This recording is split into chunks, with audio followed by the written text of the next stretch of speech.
kampung zaman dulu nggak ngerti sosis, Pak. Betul? Orang kampung dulu nggak ngerti nugget loh. Orang kampung dulu nggak ngerti makanan atau minuman kemasan. Mereka minumnya air kelapa, kan gitu. Tapi sekarang yang dimakan mereka apa? Sebagian besar sudah kemasan semua.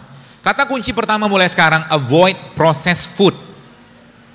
Jadi kalau Anda mau sehat mulai sekarang, hindari semua makanan yang diolah. Jadi kalau Anda pengen makan makan bakso, boleh nggak? Boleh sekali-sekali. Tapi Anda makan bakso itu pengen makan dagingnya, tepungnya, atau rasanya. Kalau Anda pengen makan dagingnya, maka makan daging, bikin sup ikan, bikin apa gitu loh. Tapi kalau Anda pengen makan rasanya, maka kita sudah kecanduan. Nah, ini saya sampaikan berulang-ulang.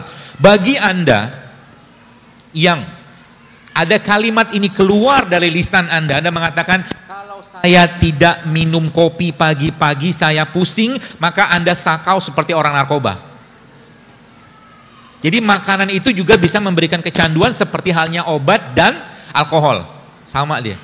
Kalau pagi-pagi saya tidak minum teh, maka saya bisa lemes. Kalau udah kayak begini kata-kata yang keluar, maka bisa dipastikan kita sudah, kalau bahasa saya sudah sakau, udah kecanduan dengan makanan atau minuman tadi. Ya, maka dari sini kita akan belajar bagaimana cara mengatasinya. Dan yang penting sih pola sebenarnya. Kalau polanya paham, nanti teman-teman bisa memilih-milih apa yang harus dimakan, apa yang harus diminum. Ya, jadi kunci pertama adalah bahwa semua isi badan kita ini yang ngolah siapa? Yang ngolah perut kan? Yang ngolah perut. Maka kata kuncinya ada di perut. Kalau kita bicara di perut teman-teman sekalian, maka ada 3 poin yang Anda perlu pahami di perut. Perut itu obatnya apa? Puasa, yang pertama.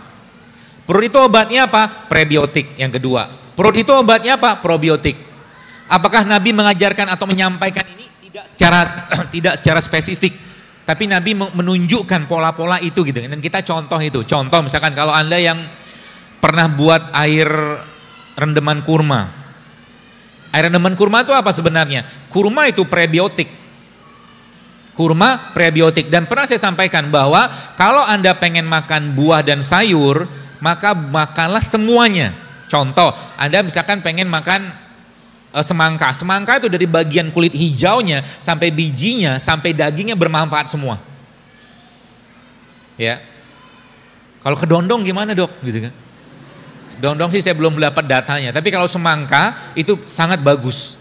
Ya, bijinya bagus, bahkan bijinya bisa dipakai untuk membantu kesuburan pria dan wanita. Anggur juga sama. Ya, anggur itu bijinya itu punya minyak, yang minyak itu dia berperan sangat baik untuk melenturkan pembuluh darah kita, jantung semua. Itu minyak biji anggur namanya. Jadi apa-apa yang Allah ciptakan itu semuanya pasti bermanfaat. Kenapa sekarang TBC banyaknya luar biasa? Karena kuman TBC itu habitatnya di tanah. Kuman TBC habitatnya ketika tanahnya terganggu, maka dia cari tempat yang lain. Jadi sebenarnya kuman itu jangan dimusuhin. Ajak kenalan, silaturahim, ngobrol gitu kan. Maksudnya gimana? Gini. Kalau Anda ketemu dengan, jadi jangan takut, kita tuh jangan fobia banget sama kuman gitu loh. Tidak pada ranah operasi atau rumah sakit, ini ranah umum ya. Contoh gini, ada anak orang kaya ya, dia tiap hari tuh kalau mau makan mau apa cuci tangan pakai sabun antiseptik gitu. Pokoknya dikit-dikit sabun antiseptik. Itu yang pertama. Terus ada anak orang yang biasa-biasa aja, kalau mau makan cuci tangan pakai air gitu aja. Kalau 2 anak ini saya ajak makan rujak pinggir jalan, kira-kira yang diare yang mana? Yang kaya kan? Kenapa? Karena yang kaya ini banyak bakteri di sini dia yang disingkirkan. Maka cara paling baik Anda untuk mengenali bakteri atau memperkenalkan bakteri adalah makan itu. Jika memungkinkan dengan tangan, maka makanlah dengan tangan. Termasuk kalau Anda pengen mendapatkan atau mencurahkan kasih sayang kepada anak, maka sebelum makanan itu Anda suapi, Anda buntel-buntelin dulu. Karena di sini ada enzimnya. Islam mengajarkan dengan sebuah konsep yang luar biasa. Maka ketika bayi lahir, apa yang dikerjakan? Rasul mengajarkan bayi itu dikenalkan enzim bapaknya. Karena kan 9 bulan dia udah kenalan sama enzim ibunya kan. Maka Nabi mengajarkan ada namanya tahnik. Tahnik itu proses pengenalan enzim dan sebuah mungkin biotik yang luar biasa yang ada pada tubuh bapaknya. Terutama di mulutnya. Gitu kan. Jadi dengan mengunyah kurma kemudian diambil bagian serpihan yang lembut tadi diletakkan di bagian, itulah bentuk vaksinasi islaminya gitu kan. Itu luar biasa, ada teman saya meliti dan dia kaget luar biasa karena itu termasuk kategori vaksinasi apa ya dia bilang tuh, saya lupa istilah medis gitu lah. Tapi itu dahsyatnya luar biasa gitu kan. Maka makan dengan tangan salah satunya. Ya, sehingga apa? Sehingga Nabi mengajarkan ketika kita selesai makan ngapain? Di apa namanya? Di mut kan, dijilat. Kalau nggak salah pernah ada videonya. Saya pernah share waktu itu kalau nggak salah hashtagnya enzim JSR. Jadi ada satu video yang ketika tangan kita ini dilihat secara mikroskopik ternyata banyak banget biotiknya di sini. Yang kalau dia dicuci, dia bisa hilang, dia bisa pergi. Ya, maka jangan berikan atau jangan sering musuhin mereka dengan memberikan bahan kimia.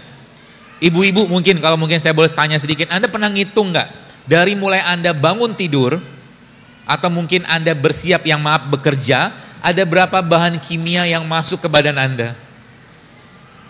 Banyak banget. Dan Anda tidak tahu bahwa salah satu bahan kimia tadi itu jenisnya pestisida misalkan. Contohnya apa?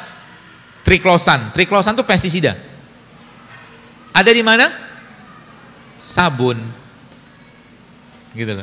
Nyerap nggak masuk badan? Nyerap masuk badan. Ya, seterusnya lah kayak begitu.